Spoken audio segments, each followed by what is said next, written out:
Now, question number 10.21. Primary alkyl halide C4H9Br, which is A, reacted with alcoholic KOH to give compound B. Compound B is reacted with HBr to give C, which is isomer of A. मतलब ये भी alkyl halide है और ये भी alkyl halide है. When A is reacted with sodium metal, it gives compound D, which have molecular formula C8H18, which is different from the compound formed when N-butyl bromide is reacted with sodium.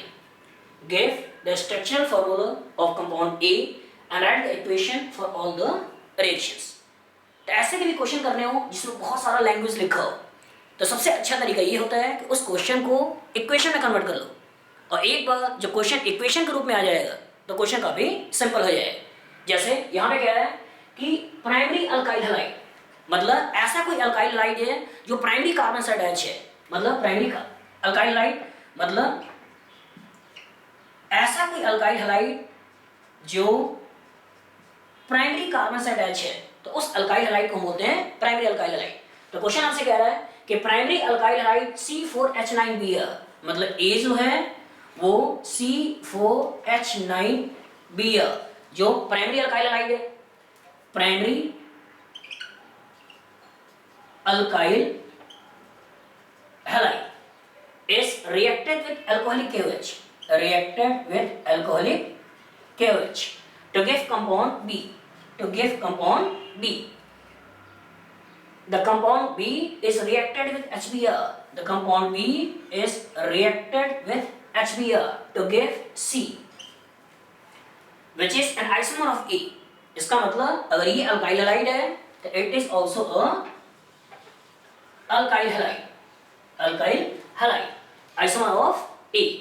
When A is reacted with sodium metal, when A is reacted with sodium metal, it gives compound D. It gives compound D, which have general formula C8H18, which is different from compound formed when N-butyl bromide.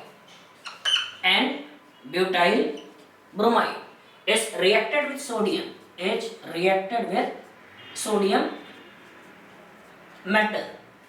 अगर इसको ध्यान से देखो तो ये alkyl halide और treatment कर रहा सोडियम का, तो इसका रिएक्शन की जो बात कर रहा है वो है वुड्स रिएक्शन. और जैसा मैंने पहले बताया था कि अल्काइल हैलाइड से हैलोजन निकालकर फ्री रेडिकल बनाना है और दोनों फ्री रेडिकल को आपस में लाकर कंबाइन कर देना है. तो ये 4 कार्बन का अल्काइल ग्रुप है, तो इसी तरह का 4 कार्बन का अल्काइल ग्रुप दूसरा ले लो और इन्हीं दोनों को लाकर आपस में अटैच कर दो. तो इसका मतलब 2, 4, 6 और 8 कार्बन का हमें अल्केन मिल जाएगा. और आपको यहाँ भी दिखाई दे रहा है कि ये भी 8 कार्बन का अल्केन है. तो इसका मतलब प्राइमरी अल्काइल हैलाइड के बारे में पहले सोचें कि नंबर ऑफ कार्बन 4 है, हाइड्रोजन 9 है, एक ब्रोमीन है. और जैसा मैंने DU का फॉर्मूला बताया था कि DU जब कैलकुलेट करना हो तो कार्बन का नंबर को दोगुना कर दो, 2 जोड़ दो. अगर सिस्टम में हाइड्रोजन से तो हाइड्रोजन घटा दो, हेलोजन है तो हेलोजन भी घटा दो, और अगर सिस्टम में नाइट्रोजन है तो उस पर्टिकुलर वैल्यू जोड़ दो और उसको 2 से डिवाइड कर दो. तो अगर ये काम करें तो यहाँ पे जो DU की वैल्यू आएगी वो DU की वैल्यू आएगी 0. मतलब सिस्टम में कोई भी डबल बॉन्ड नहीं है, सिस्टम में कोई भी रिंग नहीं है. और जब नंबर ऑफ कार्बन 4 है तो ये 4 कार्बन का हम स्टेट चेंज हो सकते हैं या 4 कार्बन की हम ब्रांचिंग सोच सकते हैं. तो इसका अगर बात कर रहा है प्राइमरी अल्काइल हैलाइड, क्लियर. तो सबसे पहले अल्काइल हैलाइड सोचें तो इसके अंदर केमिकली डिफरेंट हाइड्रोजन है 2. तो ये अल्काइल हैलाइड अगर मैं यहाँ पी लगाता हूँ तो 1 ब्रोमोब्यूटेन, ये प्राइमरी अल्काइल हैलाइड होगा. लेकिन यहाँ पे अटैच करता हूँ तो 2 ब्रोमोब्यूटेन जो कि सेकेंडरी अल्काइल हैलाइड होगा. तो इसका एक अल्काइल हैलाइड हमें ये मिलेगा N ब्रोमोब्यूटेन. और इसके अंदर अगर देखा जाए तो ये पर्टिकुलर एक और यहाँ पे दूसरा केमिकली डिफरेंट हाइड्रोजन है और ये दोनों इसके जैसे ही है. तो इसका इस मॉलिक्यूल के अंदर केमिकली डिफरेंट हाइड्रोजन है 2.